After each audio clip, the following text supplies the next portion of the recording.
So I have to head off to work shortly, but there are a couple of stories I wanted to talk about here. One of them is an old story, and that is the story about how an Antarctica scientist stabbed a colleague for spoiling book endings. So this is an old story. It's about four or 5 years old now. And we're reading from the New York Post here. In the first attempted murder ever on the frozen continent of Antarctica, a Russian scientist reportedly snapped and allegedly tried to stab a colleague to death because the victim kept giving away the endings of books.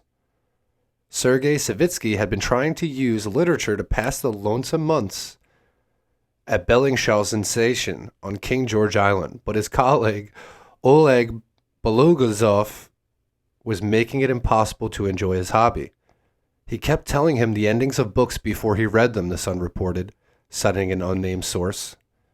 So on October 9th, the 55-year-old Savitsky finally had enough and allegedly plunged a kitchen knife into the chest of his 52-year-old tormentor. Part of Belogozov's heart was wounded, Russian authorities said. Imagine having such a shitty job as being stuck in Antarctica with few people in an outpost.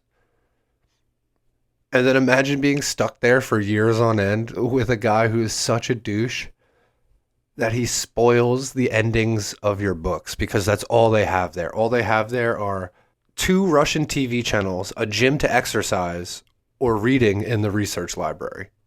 So this guy wants to read some freaking novels to spend the time, and the guy kept spoiling the ends. So what did he do? He stabbed him. He almost stabbed him through the heart.